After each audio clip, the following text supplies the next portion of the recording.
Starlight Lounge presents An Evening with the Progressive Box. Old moon, yeah. That's Hugo, tickling the ivories. He just saved by bundling home and auto with Progressive.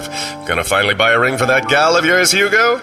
Send her my condolences. Hi-oh! This next one's for you two. There's a burglar in my heart. Thank you. Progressive Casualty Insurance Company and Affiliates. Discounts not available in all states or situations. Technology Truths, brought to you by Geico. Technology Truths. Truth. Teenagers can communicate entirely in emojis. How was the birthday party? Pizza slice, kitten, soccer ball, pineapple? Truth. It's so easy to switch and save on car insurance at geico.com. What are you talking about? Paperclip, shoulder shrug, high five, wizard hat?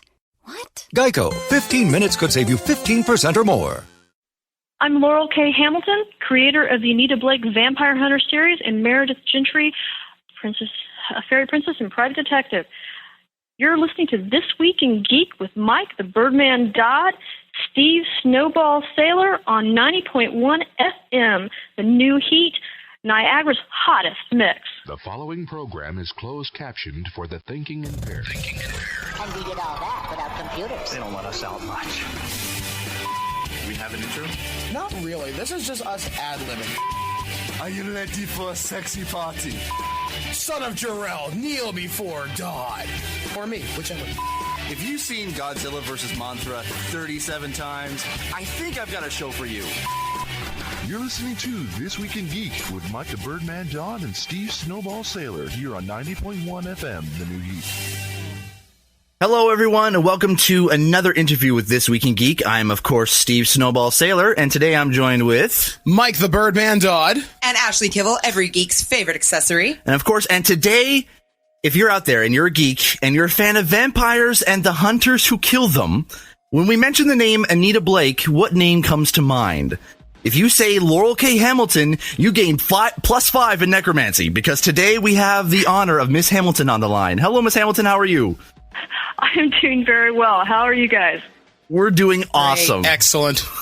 So, now the first question we want to ask, obviously, is we usually start off with, this is going to be a very James Lipton, inside the actor studio type of interview today. Again with the actor studio reference. I love that show. James Lipton's we awesome. love that show. We love that show, too. See, there you go. All right. So, now, where did you grow up?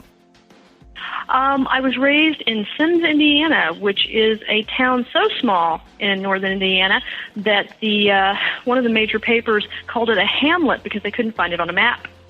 Really? I know how you feel. We all do. We all come from small towns. Under 100 people. Small. Not that small. 300 for me, but that's very, very, very small. So I guess with a town that small, that's kind of where I guess your imagination started to grow, I assume?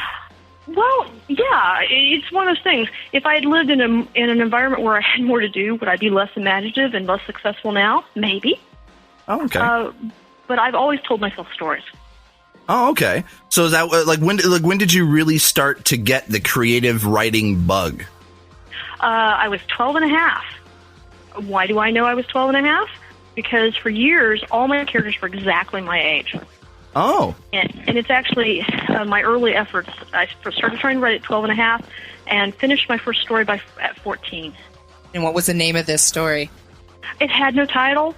It was a bloodbath. Oh, really? So maximum carnage. Even at 12 and a half, you had quite the sick imagination. No. At 12 and a half, I was trying to write Louisa May Alcott Little Women stories. And then somewhere between 12 and a half and 14, I found Robert E. Howard's short story collection called Pigeons from Hell. And that changed. Not only did I think, I want to be a writer, but this is what I want to write. I'd never read horror or dark fantasy until that moment. And it was a revelation. So did you also like Stephen King, The Birds? Because I know those were birds from hell as well. Is that where you got some of your inspiration? Stephen King, I guess the most influential book for me from him would be Salem's Lot. Really? It was vampires set in modern day. One of the scenes that I like the best is when you have some of the new vampires are hidden under a trailer. like that little crawl space under a trailer. It was one of the most unromantic vampire moments in vampire literature at that time, and it made them very, very real. I think that I was like in junior high when I read this book, so I think it had a real influence on me. Okay, so now was that what kind of led you to coming up with the whole, obviously, Anita Blake vampire hunter kind of character? Like, did you start off with kind of thinking of a character to write about a character, something like that, or was it a process that you went through to kind of build up to that kind of a character? Actually, Anita comes from reading hard-boiled detective fiction just after college. And the guys, the male detectives, they got to cuss, they got to kill people without remorse, and they got to have casual sex. The female detectives at that time, they didn't get to cuss, hardly at all. If they killed somebody, they had to feel really, really bad about it. And sex was either not mentioned at all or was very off stage. I thought this was unfair. I wanted a character that could keep up with the guys. But I thought straight mystery wasn't my cup of tea. I've always loved fantasy, monster movies, so I wanted a world where I could play with those too. The combination of hardboiled detective, female character, and my love of myth, fantasy, and monsters, that's where Anita comes from. So when you created the world of Anita Blake, basically, like, did you draw inspiration from other fantasy horror settings, such as maybe Shadowrun, for example, which is a world where elves and trolls exist, and there's magic in the world, or did you have a more real-world basis for the world? Bear in mind that I created Anita at the end of the 80s, 1980. Wow. Like late 1980s. So I predate almost all of this. You are the landmark. I am the landmark. The first short story that I wrote did not sell because everybody said mixed genre doesn't sell. We don't know what to do with it. It took years for the first book to sell because, again, people said mixed genre didn't sell. Vampires were dead, unintended. And now they are kicking themselves. I've had a lot of the editors that rejected me say to me in person, I wish I'd had a chance at your book. And they're almost always the editors that had the most scathing rejection slips or called you on the phone and were scathing on the phone. And so they're always the ones that come back later and say, I wish I'd had a chance. And then you get to be petty or not. I usually do give in to this impulse and say, well, actually you did. And I can quote. And then I quote them how they rejected me. Because, every once in a while it's that petty moment that does bring pleasure.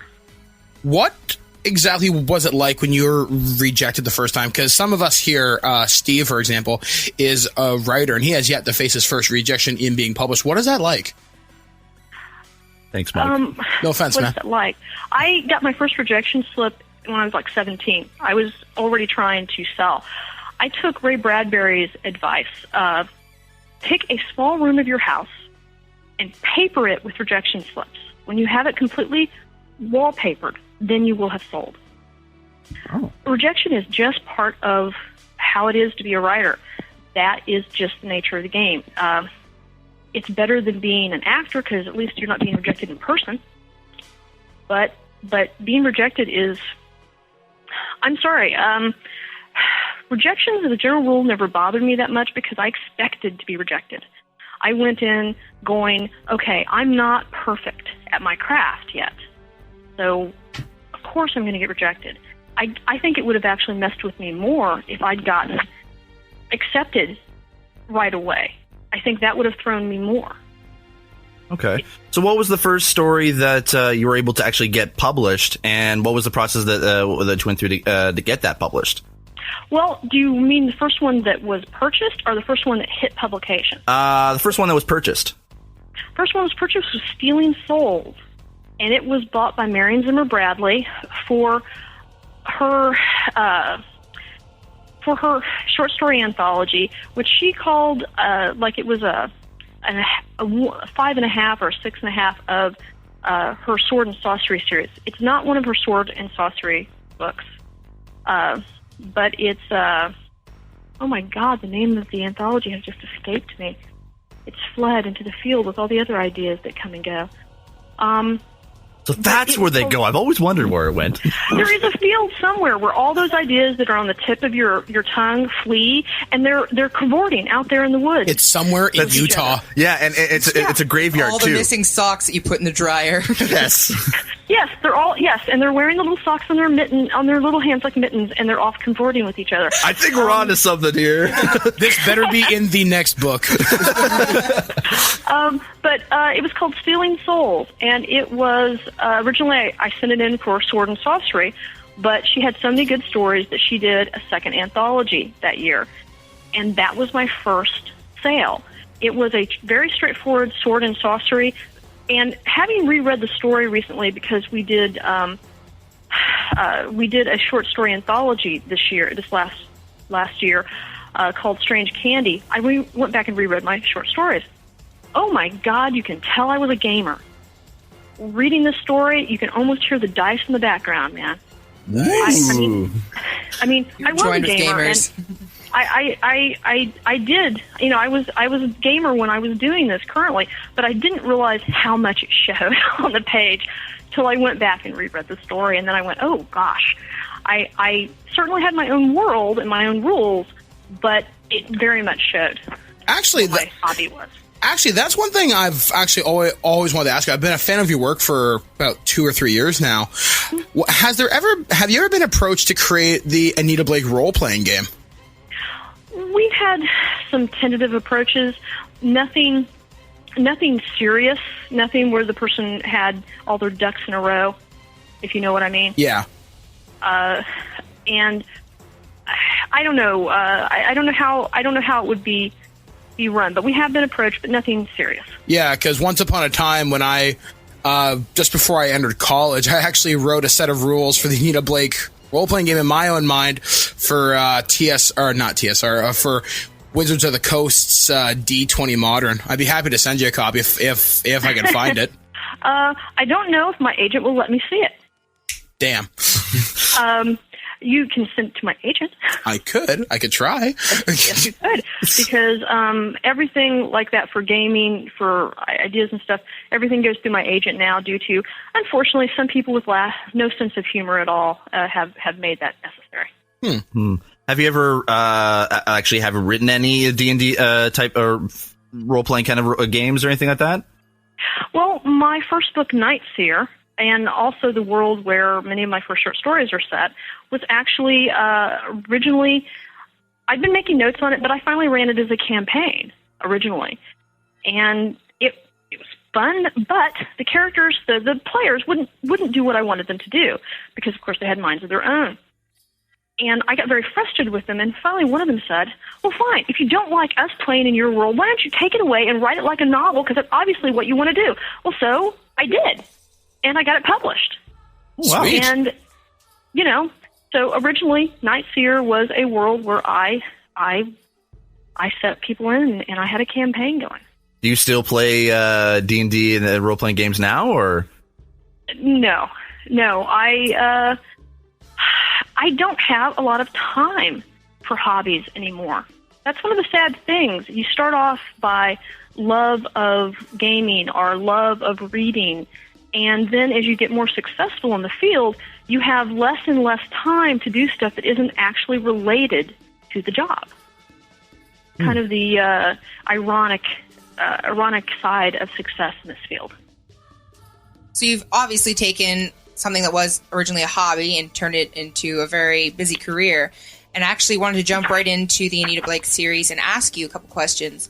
One of them came from a friend of mine who has been reading your entire series. I mean, this girl was very excited when we told her that we were going to talk to you today, and she really was interested to know where you learned all your information on the Louisiana voodoo and like South African culture and myth lore. Where did that come from? Well, actually, you always start off with books and short stories. I read an article in a magazine, I don't even remember now, like I said, it was 1980-something, that had a small article on voodoo, on Baden, and I had really known very little about it at that point. And I read that, and then that got me thinking about, originally Anita was supposed to be just a zombie, raising the dead as zombies. She wasn't actually originally connected with vampires at all in my mind. And I got some books on actual voodoo in Baden as a religion and a faith. In fact, I'm looking at my bookshelf now. voodoo and Haiti, and voodoo and hoodoo. I've got, I had the Serpent in the Rainbow. It reads very well. I'm not sure it's really good as a research tool. But I went out and actually got books on voodoo. And then after you do your book research, then you find people that actually practice something as their faith and get them to talk to you. But you got to do your research first, because otherwise you sound like an idiot. If I hadn't done my research, I would have thought that the shambling movie zombie and what I do in my own book was real. And there is nothing in voodoo like the shambling movie zombie. That is not true. If this is your path of faith, you don't believe that you're ever going to be able to raise the dead as a zombie. That is just not real. Oh. In fact, I was worried that people would be upset because it is their path of faith. And I had a gentleman who practiced voodoo, and he came up to me after I think the third book was out, had a lot of zombies on it. And I really thought he was going to take me to task. But he said that it was the best written voodoo he'd seen in fiction, which I was very pleased to hear. And I said, but my movie zombies, that's not real. And he says, no, but they're so fun. Well, they are fun. Well, they are, but what I've learned is if you do your real research in real life, people will let you take liberties for fiction. But if the rest of it is very accurate, they're happy. So I did books and then talked to people that practiced it as their faith. That's where I started. I started with what was real and then took that jumping off point to fiction. Okay.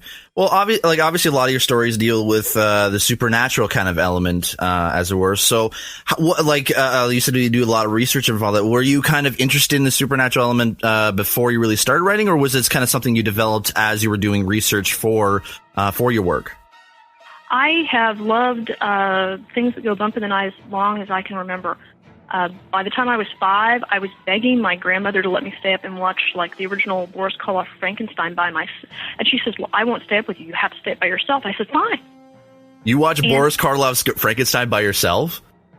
Yes, at 5. I got to the point where Igor is torturing him with the torch, and then my nerve failed. And I had to turn it off and run from my bed and, of course, jump very wide so that the monster in the bed didn't get me.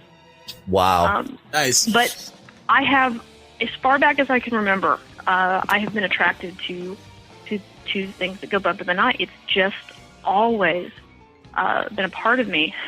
And I used to blame it on early tragedies, like my mother's death. But I remember prior to her passing away that I loved horror movies even then. And when I got up old enough to read, I read ghost stories and myth and folklore. I've always loved this stuff. And the Creature Feature Movie Hour was my friend as a child. Wow. Now, just out of curiosity, Laurell, have you ever had any supernatural experiences in your personal life? I don't know if I want to answer that. Oh, I touched the nerve. No, but no matter what I say, somebody will listen to this, and then they'll get on the internet. The internet is a wonderful tool for good or for evil. And then whatever I say will get blown out of proportion. Even having refused to answer the question will get me in trouble, because then they'll speculate. We still love you. Yes. We do. Yes. Let's just put it this way. I believe in a lot of things that go bump in the night, but not as I write them. Okay. Yeah, because I've always wondered if you've ever had an experience with the supernatural, just because some of your writing just kind of suggests to me that there's maybe something a little deeper into it. So that's kind of why I asked, because we here at TWIG, we've actually talked with a professional ghost investigator before. We've actually had our studios checked for things that go bump in the night, and the results are inconclusive. Stranger than fiction. Exactly. Well, I find that I think that most dwellings could do with a good practitioner or energy worker going through and just helping move things along. Whatever you think ghosts are, whether you believe that they are part of the souls of the once living, whether you believe that they are strong emotions that have become embedded into the physicality of a building like a tape recorder, whatever you believe they are, there is too much evidence of them existing for anybody sane to want to say they don't exist. The very prevalence of them in cultures across the world says there's something there. I won't argue what it is, but to say that there's nothing there, actually, Vegas wouldn't take those odds. Okay. Answer, I like that. Yeah. So now with obviously when you mentioned the fact that supernatural things happen, but not necessarily as you write them, has there anything that really that's been a part that's more personal or more part of your life that influences your stories, or is there something that's always embedded into your story that's specifically you? I'm not entirely sure how to answer that question. A lot of me goes into Anita's voice because it's first-person narrative and it's easier to write something closer to how you think and talk. But our lives were much more alike at the beginning of the series, and then our lives have diverged a great deal, coming back together more as recently. We're both very, very stubborn, very determined, and Anita is very much her own person now. She's made choices in her life. I mean, I live in suburbia. I have 4 dogs and a elementary age child, and I'm happily married. And these are all things that I'm not sure she's going to have. I'd like her to get a dog eventually, a pet. I love animals, so I keep trying to give her animals. But even the fish, she went away on a trip, and her fish even died. They got ick while she was gone. So her life just isn't conducive to having other things to take care of other than the people in her life. I don't know. I guess the biggest theme for me that is part of my personality and comes up in my writing is fairness. I want people, and I really want people to be fair. I want people to let everybody believe what they believe, love who they love in the way that works for them as long as everybody's consenting adults, and not to judge everybody. That probably is one of the biggest themes for me in my life and in my writing. One of my biggest turnoffs is people who are very judgmental of anybody that's different from them. Because by that, they don't give you a chance. They make one snap decision about something in your life. And I find that very limiting. Now, you, in the beginning, when you wrote Anita, she was very judgmental in the beginning, and eventually you did work that into your works, that she was accepting of the vampires and started to live with them and even love them and be in relationships with them.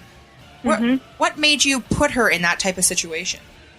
Well, I didn't plan on her ever dating or being romantically involved with the vampires. In fact, at the beginning of the series, John will testify to this, I said loud and long that I would never do that. That was such a cliche, the romantic vampire. And so I fought that a long time. But as far as her change of attitude, the world being at the beginning of the series very black and white, and as it progresses being more gray, that is because I actually interviewed real policemen and real combat veterans, because that was the closest to what Anita does, is a vampire executioner.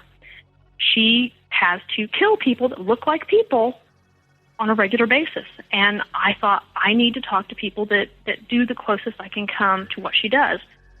People were very generous in talking to me. And I watched some people, I've now had friends that have been 10-year veterans, and I've watched them go from the bright-eyed rookie who was going to save the world and it could all be fixed to, a decade later, you kind of know, well, it can't all be fixed. And you get kind of worn down by the process of it. And people talking to me about the price they had paid for doing much less violence, actually, than Anita. Anita probably has the highest kill count in literature outside of a war novel.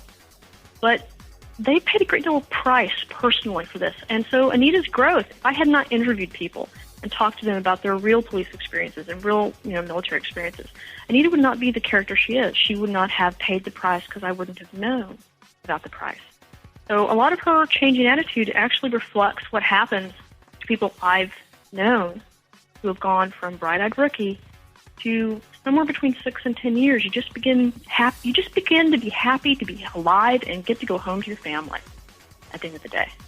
You try to catch the bad guys, but you no longer believe that there's a way to make it all right. You just have to begin to make what right you can. Okay. So now, with going back to that sec for as far as the romance in Anita Blake, obviously, later on in the series, the content of I'm trying to say this as carefully as possible. The content of it basically it starts to get more into the adult and mature relationships that Anita has. What made you kind of really start to kind of go into that kind of more adult themes? Well, it took us 6 books to cross the Great Divide and have sex on paper, actual intercourse on paper. 6 books in. And I had written crime scenes where you could count the body parts. I had done graphic violence for 5 books. And then I came to a scene where it was making love between 2 consenting adults who who cared about each other, and I wanted to do the 1940s pan to the sky. My camera had not flinched in 5 books on violence, but sex, I wanted to flinch. I wanted to not see it on camera. And I thought, what does that say about me as a person? That I'm okay with violence and carnage, but let there be a tender moment between 2 adults, and I don't want to see it. Well, one, it makes me very American. Mm-hmm. That is true. That is true. I don't know why culturally we're like this, but, we are. And because it made me uncomfortable, I made sure that I couldn't flinch. I made sure that I would do the scene, not only do it right, but I would do it well. Because I don't want to do it if I'm not going to do a good job of it. Now, why the sexual... But also, I was tired in the horror genre of seeing that every time you have sex in the horror genre, you're punished. What's with that? I mean, only the virgin will survive? Well, then the species would die out, wouldn't we? So I thought if we're going to have sex, one, it will be good sex. It will be tender. And you don't get punished for the sex itself. The relationship may not work out, but the sex itself should not be a punishing thing. I think that is a bad message to put out there. So that once having made those decisions, I was kind of caught in my own process. And I did not intend us to have more men than you can count on one hand in the relationship. This was totally unplanned for me. And a lot of it happened because I would try to fix Anita's relationship. I brought Richard on to marry her. He's our Boy Scout. He's our good guy that's supposed to write in and take care of it. And the more I pushed her at him, the more they fought. So I finally realized that if I would just stop pushing, that I might not make the relationship work less well. Anita's very stubborn, very cantankerous, and if you push her one way, she'll go the other, like a lot of our friends when you give them dating advice. The sexual content is necessary to the book. It's not gratuitous, and it shows character and intimacy and plot better than I can do with anything else. Nothing shows how a couple interacts as succinctly and is movingly is how they are alone in the bedroom. That is really the core of your relationship. And one of the things by having Anita not have one specific sweetie but have more than one person she's in a relationship with, I'm hoping to dispel this myth, this very destructive myth, that there is only one soulmate out there for you. And so if you're in a relationship and it's not working, then it must be that person's fault. So we'll leave him or her and we'll go on to the next person. No, actually, being in a relationship is hard work. By showing you have the same woman in relationships with different men, but the relationship is different because the men are different, but it's not different because the woman's different, but she has to react differently to them, I'm hoping to show that Anita might be able to be happy with several of these men. It wouldn't be perfect, but perfection is not what we're going for. We're going for happiness. Happiness isn't about perfection. Happiness is about how much compromise you're willing to do. Very sound advice. Sorry, I like that. Yeah. I'll get off my little soapbox now. That's okay. It's a great soapbox. That was extremely well really said. Great, and I think for such a little character, very tiny, petite girl with a very, very big mind and very big morals, I think it would not be expected to keep her with one guy. I think it would take a lot of guys to satisfy such a big character like that. And actually, I wanted to ask you more about, I have to pronounce this right or my friend will get very mad at me, the ardeur, the whole sexual, thirst and the need for this sex to go on before it overcomes you, kind of like a beast. what was that about? Where did you get the inspiration for that? Well, the other came in part because Anita had all these uber powers, but as some people had pointed out, she wasn't paying a big enough price. She seemed to gain all these powers, and there wasn't a large downside. So I thought, well, that's a fair thing. We need a downside. So I thought, what would bother Anita most? Well, what would bother me most? Well, short of the thing that would bother her most probably would be going and tearing people's throats out and truly having a blood hunger. But the Allure was a compromise short of that. And also, the Allure was supposed to be something that came in. It wasn't supposed to be this overwhelming thing. I didn't plan on it being as big a deal as it was, but I finally realized if you bring in a major metaphysical event, you can't just wave your magic writing pencil over it and fix it instantly. We're still struggling with the outcome of trying to get the Allure under control. If we had not had the Allure, she would not be with Nathaniel. She would not be with Micah. I mean, the series would be completely different if the Allure had never risen. Just as I had planned to kill Jean-Claude off at the end of book 3 because he was trying to take over my series and I couldn't do it, and it would be a totally different series again. My subconscious tends to know more than I do about where I need to go, and this was what was handed up to me one day as I was trying to come up with a downside to her power growth. And I also want to do something I'd never seen done before, something unique. And so there you go. The internet can be your window to the world, or an open door that lets cyber criminals in. Online theft, webcam spying, and identity fraud are all on the rise. But you can stay safe with Kaspersky Lab, the world's most awarded internet security. Kaspersky protects your money, privacy, identity, and data with technology perfected over 20 years. So keep exploring. Kaspersky Lab will keep you safe online. Learn more at Kaspersky.com. You shouldn't go to Barnes & Noble and buy 10,000 books just so you can build a book fortress and yell out, "I am your book leader." You shouldn't buy 147 copies of War and Peace, stuff them inside turkeys, and serve them at Thanksgiving as turbookins. And you definitely shouldn't buy up all the copies of Dork Diaries, causing the neighborhood kids to stage a protest in your front yard. But you could, because at the Barnes & Noble Book Haul, you can get over 1,000 titles for 50% off. Stock up at your local Barnes & Noble. Turbookins are fictitious and should not be cooked at home. Wow, okay.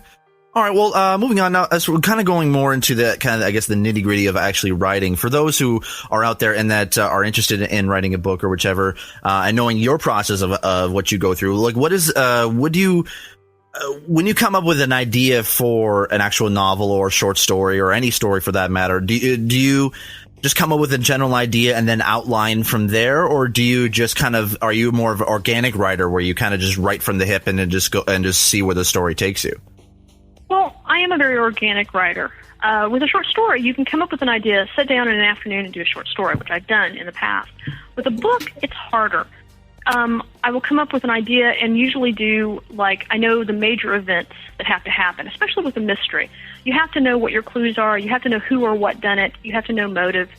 But beyond that, I will often have choice A, B, and C for the characters at certain pivotal points. And once they've chosen A, B, or C, that changes the rest of the book. Because I let my characters have their heads, if they come up with a better idea, I go with it. I've thrown out the entire last half of a book before because Anita was just better than the bad guy, and she got away when she wasn't supposed to. If I outlined in detail, that wouldn't happen, but I think that it also would stifle my characters, and I write so I can find out what happens next. So if I knew exactly what was happening, I think I'd be bored. So I plot the major events for the mystery. I plot some of the major relationship arc. And beyond that, the characters come up with a lot of stuff and surprise me on their own, which is one of the things that keeps me writing and reading. Okay. Now, when you actually are in the process of actually writing, what are the things that you need to do in order to be able to kind of get yourself into that kind of creative mode? Like, do you write alone? Do you write with a bunch of people? Like, do you handwrite? Do you type? Like, what is the process that you go through to write? I have actually never written a book that wasn't on a computer. And if I'm stuck, I'll write longhand, and I do notes longhand. I'm the sticky note queen. I outline a book and do sticky notes, and I will come up with an idea, and I will write on a sticky note and put it over the computer so I can look up and see it. I'm very visually oriented. On the books, I write by myself. It's a very lonely process in many ways. You are just up in a room by yourself with your imaginary friends. And though I love my imaginary friends, it's really just me up here, contrary to popular internet rumor. For the comic books, the First Death, which we did, which is actually a sequel to Guilty Pleasures, the first Anita book. Prequel. Yes, thank you, John. I wrote it with my husband and partner, Jonathan, and I had never written with a partner before. I had never tried it. I thought I didn't share well enough to. But it was the most fun thing. I could type for a little bit, and then I'd go, you type for a little bit. And I got to pace and brainstorm. And it was really fun to not have the entire weight of the project just on my shoulders, but to be able to share. And also the comics are just really dialogue for the most part. And since I'm used to writing 600 to 1,000-page novels where I have to describe every piece of clothing and every room and all myself, with the script for the comic, the artist is going to come in and describe all this to you. It's just mostly dialogue. That was just, incredibly freeing to just go, I just have to tell what they say. The artist will draw everything else. That's so cool. And Jonathan has a better visualization of comic than I do. I'm still learning how to visualize it in my head, the difference between writing a novel and writing a script is very different. And I'm told that not everybody can make the transition, and not everybody can appreciate what the visual medium, whether it be comic or a movie thingy, a movie camera, can do for your words. I seem to have grasped what a comic can do and how that can marry with a script. So but with the novels, it's an idea and me alone in the room trying to create something out of nothing. And there are days when it's glorious and the muse is sitting on your shoulder and it comes in this amazing rush and you just get this writer's high, like a runner's high. And then there are days when you sit there and think you're killing trees to no purpose and you're taking up space that could be better served for a plot that would work. And there's always this moment of despair in a book. Every writer I know pretty much gets a moment of despair. Some get it early in the book, some in the middle, some towards the end, where you're just sure that the book will never work. Now, if you push past this wall, again, it's like running a marathon. If you push past the wall, then you get a surge of energy and you realize there's nothing wrong with what you were writing other than you just reached that moment of despair. But a lot of beginning writers, I find, they hit that wall and they think there's something wrong with the book. There isn't. There's something wrong with the editing part of your head. The editing part of the writer has to stay out of the way for the first draft because you'll kill your first draft. You'll kill the baby before it's even born because you get overly critical of yourself. And I find that I cannot work and edit at the same time. I have to do first draft and then do any editing either the next day if I need to do some cleanup, or especially early in my career, I did the first draft of the book before I did any heavy editing. Because to slow down to edit, I couldn't finish. Yeah, I think it's one of the reasons it took me several years to finish a short story when I was younger, because I would try to edit as I went. I can't do that. Some writers can, I cannot. Oh, I have actually sort of a personal question to ask you. When you're writing your books and you write something that's very, like maybe you didn't plan to kill off a character, but then partway through you plan to kill off this character because it needs to be done or whatever like that, you find you get so deep into your writing and so deep into your world that you find yourself crying or getting very angry over moments, and you actually have to stop because you are feeling the same emotions that these characters are feeling. Yeah, to a certain extent. I didn't realize I did this, but I'm sort of like a method actor. I know there's different schools of method acting, but by that I mean a method actor will will get so into the character that they actually warn people they're doing scenes with that if I'm trying to kill you, I really try to kill you. I don't get quite that caught up, but if somebody dies on stage, I am still traumatized by some people that have died in the series. I usually don't know it's coming. Usually if somebody's going to die, just minutes before it happens, that's when, if I'm writing it, that's when I know. I don't usually plan anybody's demise. I don't like that. I like to keep everybody alive if possible, because that's one of the things about fiction as opposed to real life. In fiction, you can pretty much keep everybody alive. In real life, not so easy. So, yeah, I cry with my characters, and I find that if Anita spent one of the books angry and very anxious, and I was angry and anxious, and for days I couldn't figure out why. And finally the light bulb came on, and I said to Jonathan, I said, I have to get out of this mindset. I have to distance myself from the book and still be able to write it because it was affecting my mood. And that is still one of the most difficult things with writing, especially Anita. Mary too, but really Anita, if I've had an emotionally trying day with her, I will end up having that color my mood. And since what Anita mostly does is, serial killer cases, she's having major fights with people she's in love with, she's not always in a happy mindset. And, I'm having to write these very intense emotional scenes and then having to deal with, the munchkin knocking on the door. And you have to switch gears. You have to be able to shut it off. I'm not really good at that. I really do carry the book around in my head a lot, and a lot more than I thought I did. So I'm still working on how to balance that, because for me, a book is engrossing. You have to be immersed in the world, but you have a normal life, too. And I'm not one of those writers that makes everybody tiptoe around and be very quiet because, oh, my God, she's making art. Oh, please, it's a job. I'm not one of those people that has any sympathy with people who can only write when they're inspired. Put your butt in a chair and write. That's when you'll be inspired. You have to treat it like a job, or you will write maybe a book in your lifetime rather than have a career. But having said that, there is some of that artistic moodiness that you just can't seem to get away from when you do this. And I don't know, I try not to rain all everybody's plate. I guess Jonathan would be the one to say whether I manage that or not. He gives me the thumbs up. Awesome.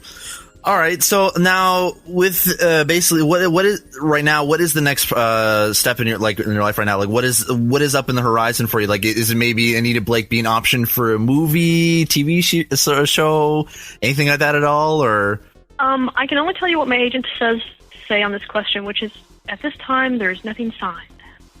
Darn. I actually have a sort of fun question to ask you, just up in the air. If you could pick any actors and any actresses to play, say if you did... I can't. You can't answer answer that question. I can't answer that question. No? Would you prefer to be you? No, God. One, I'm not an actor.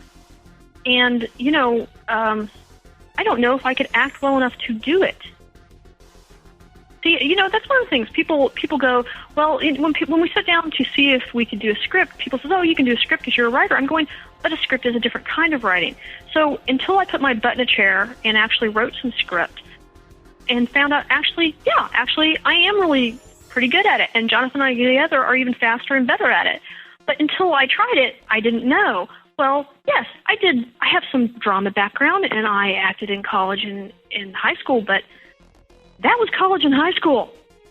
And having the star presence in front of a camera to carry a movie, even people who are really, one of the things is we do look at the movie industry and try to figure out how it works, is that people who are actually very good actors, like on stage, the camera doesn't always love you. There really is something about, I don't know if it's bone structure or a certain spark, but not everybody that's a good actor works as well on camera as they do in person. Just like some people take good pictures no matter what they're doing, Yeah. Other people don't. It's the same thing for a moving camera. Yeah. I'm not so arrogant to think that I could pull that off. also, if I was doing that, I couldn't write. There's no way. There's absolutely no way I could be that involved with a movie. It's a really vigorous schedule, and actually keep up with the writing. That whole sleeping thing and having like a child and actually wanting to not have her not see me the whole time she's growing up kind of thing. Yeah, those things can kind of get in the way. Yeah, if you ever look at some of the biographies of famous writers, most of them are men, first of all, and not all, but most. And the women, if you look at them, you get much more in their diaries and stuff about having to take care of the kids and support the family than you do with the men, because the men had wives that seemed to make it all invisible to them. And that's not what I do. I mean, yes, I get a lot of help from, with the kiddo, but I actually do, I did breed, I did have her, I actually like to spend time with her. And, you can't actually put enough on your plate. Successful, wonderful projects that you begin to lose pieces of your life. I refuse to tour on Halloween every year because everyone wants me on Halloween. Oh, they want me to do this. They want me to do that. My child is still young enough. She wants us to go trick-or-treating with her. She thinks we're cool. Well, I hear from friends with older children that she won't think we're cool forever. And she won't want to go trick-or-treating forever. So every year, I refuse. One year, I went and did World Fantasy for Halloween when she was very small. And that was the year she dressed up as Dorothy, and her best friend was Glinda the Good Witch. Oh, that is so cute. Okay, the camera broke, and the video camera ate itself. Oh, no. I didn't get to see a single image or picture from that Halloween. Wow. You probably never forgave yourself for that, eh? Well, I thought that was the universe's reminder to prioritize. And so, yeah, you have to be careful with success, because success can eat you up in just as much as failure can. You're still successful, you make money, and it's really good, and outwardly it looks good, but if you lose your life and lose what's important in your life, then I don't think it's a fair trade. So you have to be careful with success, that it doesn't get to be too much. I'm thinking that's actually a very sound piece of advice I should probably take into my professional life. My coworkers are looking at me right now going, yeah, you should probably listen to her. Yeah. Just a little. Well, success is really hard to be. And as I get more successful and get recognized, like at movie theaters and out shopping with my kid, which I, as a writer, didn't expect. You don't expect to be recognized like that. That's what actors and singers and, more entertainers do. What I've learned is that this is an entertainment industry, like it or not. You have to, one, don't believe your own hype, because you're never as good as they say or as bad as they say. Mm-hmm. And the other thing is, remember what made you successful. Some writers get a little bit of success, not quite as much as I do. They let it go to their heads, and suddenly they go on the convention circuit and they go and talk about writing, but they begin to write less and less. So I took that as a lesson early on, and so that no matter how successful I get, I have to remember that what makes me successful is the book. So you have to keep actually leaving yourself enough time to write the books. Extremely advice, and wow. Well, Laura, we are just about out of time here. I was wondering if you could possibly offer the listeners of This Week in Geek something a little bit exclusive in the Anita Blake universe, or maybe something from Mary, perhaps. Please. Even if it's cryptic. Okay. Can we expect to see more of Anita Blake or even Mary in their novel? Well, I am in the midst of working on book 16 of Anita. There's no title, can't even give you that. It's a working title at this point. Okay, fine. It is, we get to actually see Jason, who's been a minor major character since book 4. We actually get to go home and meet his family. Oh, wow. Ooh. We actually get to see somebody's family background. And, of course, though, Anita's with him, and it goes horribly, horribly wrong. And we are... Oh, I can't say that. Let's just say that we have just about the time that we think we're getting the Allure under control, it goes more wrong than it's ever gone wrong before. Wow. Dun, dun, dun.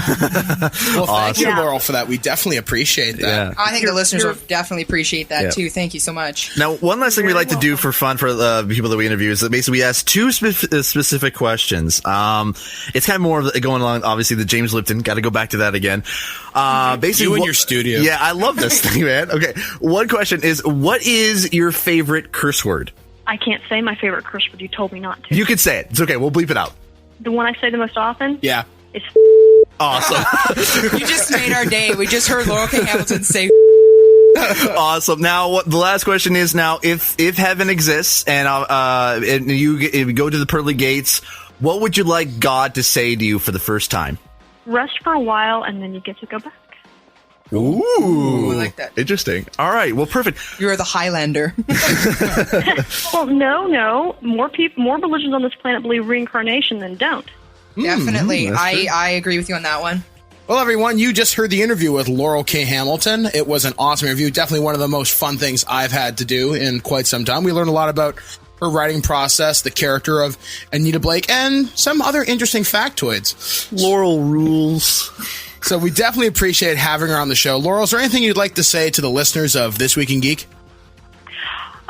Just that everybody do what makes you most happy, as long as you don't hurt anybody else. And buy her books. And don't bug her on Halloween. I'm allowed to say that, but thank you for saying it. No problem. Want to see me make bubbles with my spit? Sure do. In fact, that's the theme of our next show. So don't miss it. Why is the program, freaking out? It's doing it again! This program, communism! Freaking communism! Can you count pi to 1,000 places? Wait, if you can, you're too much of a nerd. They gave us a show and we still don't know what we're doing. I don't know either. You've been listening to This Week in Geek. Tune in next week where you'll hear Mike say, I'm ad-libbing this as I go along. I'm just going to let it roll and I can edit out whatever I want. Okay. I need to think. So make sure to tune in next Wednesday at 4:30 p.m. on 90.1 FM The New Heat. Also make sure to visit our website at thisweekingeek.net for show notes, news, and updates about the show. Also make sure to add yourself to our MySpace page at myspace.com/thisweekingeek. If you'd like to send comments or feedback about the show, email us at feedback@thisweekingeek.net. That's it for us. We'll see you next week on This Week in Geek. And now, an ad from Dad.